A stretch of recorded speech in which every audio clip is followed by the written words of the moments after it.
오늘 우리에게 주시는 하나님 말씀은 요한복음 15장 4절과 5절 말씀입니다. 우리 함께 합독하겠습니다. 시작. 내 안에 거하라. 나도 너희 안에 거하리라. 가지가 포도나무에 붙어있지 아니하면 스스로 열매를 맺을 수 없음같이 너희도 내 안에 있지 아니하면 그러하리라. 나는 포도나무요 너희는 가지라. 그가 내 안에 내가 그 안에 거하면 사람이 열매를 많이 맺나니 나를 떠나서는 너희가 아무것도 할 수 없습니다. 아멘. 아멘.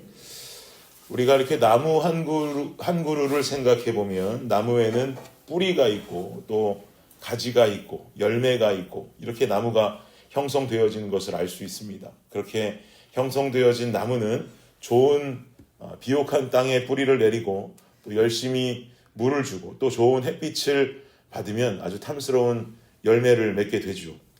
왜냐하면 뿌리와 가지 그리고 열매가 나무의 몸통에 다 붙어있기 때문에 그렇습니다. 그러니 영양분이 골고루 공급되어지고 나면 결국 가지에서 아름다운 열매를 맺게 되는 것입니다. 우리 4절 말씀 다시 한번 보시면 우리 함께 다시 읽겠습니다. 시작. 내 안에 거하라. 나도 너희 안에 거하리라. 가지가 포도나무에 붙어있지 아니하면 스스로 열매를 맺을 수 없음같이 너희도 내 안에 있지 아니하면 그러하리라. 아멘. 여러분 그렇게 믿으십니까? 가지가 포도나무에 붙어있지 않으면 열매를 맺을 수가 없다. 이건 아주 당연한 이치라고 볼 수 있죠. 나무에 가지가 붙어 있어야지 먹음직스러운 포도가 그 가지에 열리게 될 수 있는 것입니다. 나무는 가지로 이렇게 영양분을 공급합니다. 뿌리로 들어온 영양분이 이렇게 가지로 영양분을 공급하게 되는 것이죠. 그러나 우리 눈에 그 영양분이 공급되어지는 경로와 모습은 보이지 않습니다. 어떻게 공급이 되는지, 얼마나 빠른 속도로 가는지 우리는 나무의 모습, 겉모습을 봐서는 전혀 알 수가 없죠. 그런데 볼 수는 없지만 물을 잘 주었고 그 물이 가지로 공급이 잘 되었는지 또 햇빛에서 주는 영양분들을 잘 받았는지 알 수 있는 방법이 볼 수는 없지만 알 수 있는 방법이 한 가지가 있습니다. 그것이 뭐냐면 그 나무에 맺히는 열매를 보면 알 수가 있는 거죠. 사과나무의 사과가 아름답게 피어나는지를 보면 영양분이 잘 공급되었구나. 나무가 건강히 잘 자라났구나 라는 것을 우리가 깨달을 수 있는 것입니다.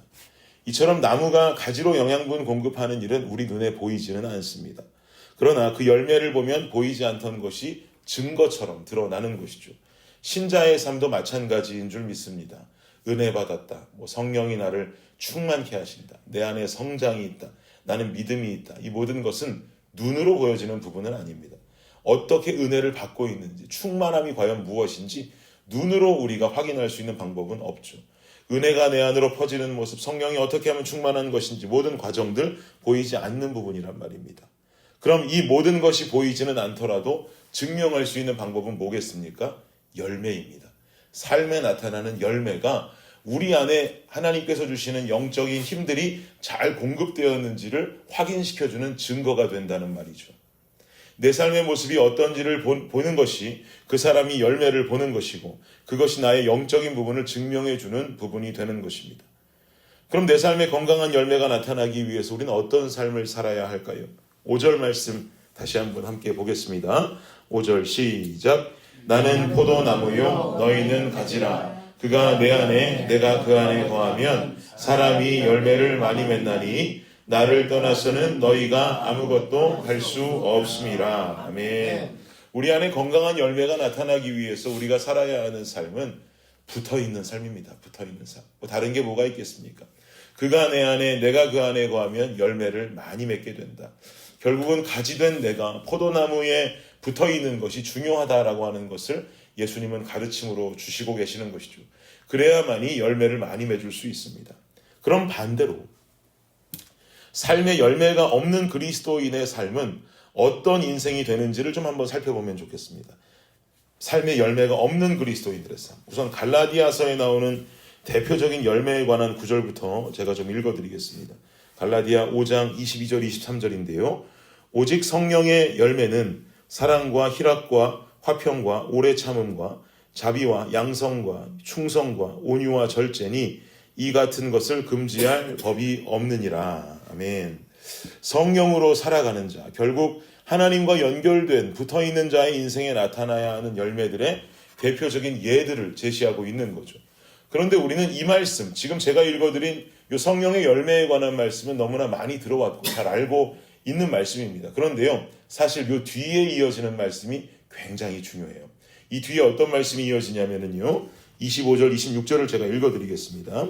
만일 우리가 성령으로 살면 또한 성령으로 행할지니 헛된 영광을 구하여 서로 노엽게 하거나 서로 투기하지 말지니라 라고 말합니다. 만일 우리가 성령으로 살면 성령으로 행해야 된다. 이 말인즉슨 우리가 하나님 잘 믿는 삶을 살아가면 이런 열매, 앞에 앞서 말했던 열매들이 나타나야 된다는 거예요. 오늘 본문을 기준으로 설명하면 나라고 하는 가지가 예수 그리스도라고 하는 포도나무에 잘 붙어 있으면 내 삶에 이러한 성령의 열매들이 보여져야 맞다는 거죠. 그런데 26절, 아까 제가 읽어드린 26절을 보니까 헛된 영광을 구하여 서로 노엽게 하거나 서로 투기하지 말지니라 라고 말합니다. 이런 인생이 어떤 인생이냐면 바로 열매가 없는 인생이라는 거죠. 성령으로 살아가지 않는 인생, 하나님과 붙어있는 삶을 살아가지 않는 삶의 대표적인 모습이 바로 헛된 영광을 구하는 것, 그리고 서로가 서로 간에 노엽게 만드는 것, 서로가 투기하는 삶을 살게 되는 것, 이것이 바로 성령의 열매가 맺힐 수 없는 가지가 주님께 붙어있지 않은 사람들의 삶의 특징이다 이 말입니다. 이건 예수 믿는 사람과 믿지 않는 사람으로 구분할 수 없어요. 예수 믿는 사람 중에도 이렇게 사는 사람들이 있죠. 예수 믿고 교회 다니지만 붙어있지 않는 삶을 살아가는 사람들이 분명히 있어요. 그러나 성경은 분명히 말하기를 헛된 영광, 세상에서 누릴 수 있는 이 모든 헛된 영광들은 썩어질 영광을 의미합니다. 그러나 잘 이해해야 될 것은 우리가 우리 삶의 헛된 영광들을 추구하고 세상의 정욕과 어떤 세상에서 누릴 수 있는 것들을 추구하지 말고 금지하라는 말이 아니고요. 우리가 살아가는 이 세상의 것도 충실히 여기며 살아가고 우리가 누릴 수 있는 영광들과 우리가 누릴 수 있는 많은 어떤 축복들을 누리며 살아가는 것 할 수 있는데요. 중요한 건 그것이 하나님과 붙어 있음보다 더 먼저 되고 하나님과 붙어 있음보다 더 중요해서는 안 된다는 말이에요. 이것이 바로 성령의 열매가 없는 사람들의 특징이다 이 말이죠. 하나님과 내 인생이 붙어있을 수 있는 아주 중요한 방법은 예배 드리는 것인 줄을 믿습니다. 독일의 신학자인 칼바르트가 이런 말을 합니다. 예배는 가장 중요한 것이요, 가장 긴급한 것이요, 가장 영광스러운 일이다. 여러분 그렇게 믿으십니까? 우리는 예배를 우선시해야 돼요. 그래야 주님과 가까이 붙어 있을 수 있어요. 내 인생에 어떤 바쁜 일이 있다 할지라도 우리 예배를 등한시하고 빼먹는 일을 일삼아서는 안 됩니다. 가끔 극단적인 신앙 가지신 분들 중에서 이런 생각하시는 분들도 계시더라고요. 예배 안 드리고 여행 가면 사고 난다. 예배 안 드리고 사업하면 사업 망한다. 예배 안 드리고 공부하면 성공 못한다. 그렇지는 않은 것 같아요, 여러분. 예배 안 드리고 여행 가도 즐겁게 놀고 오시는 성도님들 많고요. 예배 안 드리고 사업해도 막 성공하는 사람들 많아요. 예배 안 드리고 공부하는 사람들 중에도 잘 되는 사람 많습니다. 그런데 중요한 건 뭐냐면요. 그럼 우리 그렇게 해도 되겠네요가 아니고요. 이러한 것이 예배를 드리게 되는 원인과 이유가 될 수는 없는 겁니다. 예배 안 드리고 여행 가고 사업하고 공부하고 일하고 그래도 아무 지장 없습니다. 그러나 중요한 사실 하나는요. 예배 안 드리고 여행 가고 사업하고 공부하고 일하고 그 어떤 것이 우리가 예배보다 우선되는 것들로 세워져서는 안 된다는 거예요. 이렇게 살아가는 자들의 삶은요. 그렇게 살아가도 사업 망하지 않고 그렇게 살아가도 건강하게 살 수 있고 그렇게 살아가도 아무 문제 없이 살 수 있을지 몰라요. 근데 중요한 건 뭔지 아세요? 삶의 열매가 없어요. 이게 중요한 거예요. 하나님은 그 열매를 보기 원하세요. 그 사람이 신자가 아닌지 신자인지 성도인지 아닌지를 구분하는 건 열매밖에 없는데 이렇게 살아도 내가 좀 예배 등한시해도 예수 좀 덜 믿어도 내가 이렇게 돈 벌고 잘 사네. 내가 문제가 없네. 내가 이렇게 할 수 있네라는 것을 위안 삼아서 주님 등하시하고 그리고 삶의 열매가 나타나지 않는다면 나중에 주님께서 나는 도통 너를 알지 못한다라고 말씀하시면 어떻게 하겠습니까? 우리가 그런 삶 살아가면 절대로 안 되는 것이죠. 우리의 예배의 모습, 주님께 붙어있는 그 이유, 그 원인이 절대로 이러한 하찮은 것이 되어서는 안 된다는 말입니다.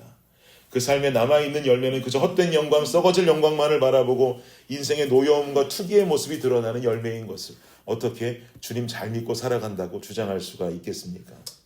사랑하는 여러분, 오늘을 살아가는 여러분의 삶이 성령으로 살고 성령으로 행하는 삶 사시기를 축복합니다. 네. 갈라디아서에서 언급하는 성령의 열매가 맺힐 수 있는 삶을 사시기를 축복합니다. 네. 그러나 쉽지 않은 그 삶을 살아내는 것, 이것이 너무나도 어렵지요. 그러나 어렵지만 우리의 사명입니다.